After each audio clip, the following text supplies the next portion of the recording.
Hello les bionautes, c'est Cricri l'extraverti qui se métamorphose et se biodiversifie devant vous en direct live d'Avignon. Si on considère que la biodiversité s'apprécie en considérant la pluralité des écosystèmes, des espèces et des gènes dans l'espace et dans le temps, ainsi que les interactions au sein de ces niveaux d'organisation et entre eux, on peut constater que le Festival d'Avignon bénéficie d'une biodiversité d'une richesse rare. Alors certes, entre les belles plantes véganes, les drôles d'oiseaux de passage, les caustiques attaques de moustiques qui ne manquent pas de piquant et les quelques 1600 spectacles présentés dans le cadre du festival, on sent bien que ici, la préservation de la biodiversité est considérée comme l'un des enjeux essentiels du développement durable.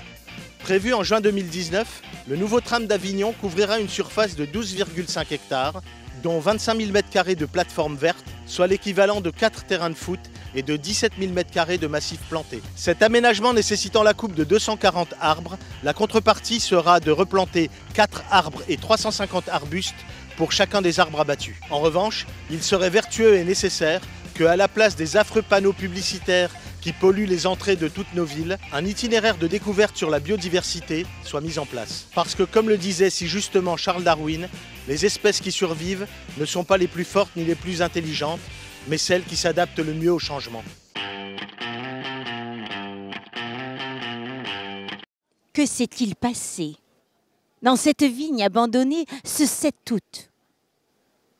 Pour Pierre Morin, pour les habitants du village, il y a là un secret. Ce garçon est un garçon étrange, dont tout le village se moque. Il n'a pour amis que les arbres, les oiseaux, la nature et le vent. Mais qu'a-t-il donc trouvé dans cette vigne? Et pourquoi y reste-t-il autant de temps?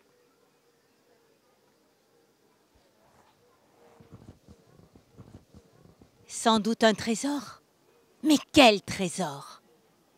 Voilà un secret que les habitants vont décidément essayer de trouver. Resalut les bionautes. Bon, la compagnie Al-Andalus met en scène une histoire à rebondissement. Son spectacle Le Secret, qui joue à 11h30 au théâtre Al-Andalus, révèle l'innocence d'un cœur pur face à la bêtise, à la cupidité et au machiavélisme des hommes.